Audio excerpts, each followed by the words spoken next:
Here. I hope you're all having a peaceful day thus far.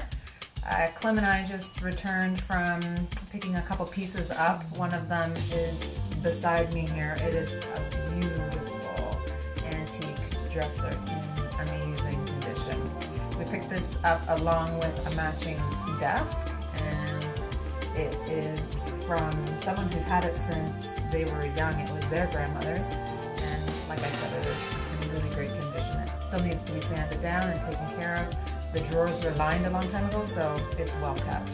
The only issue that has happened within the transportation is we kind of lost a leg here, which I cannot believe this leg was actually just glued on.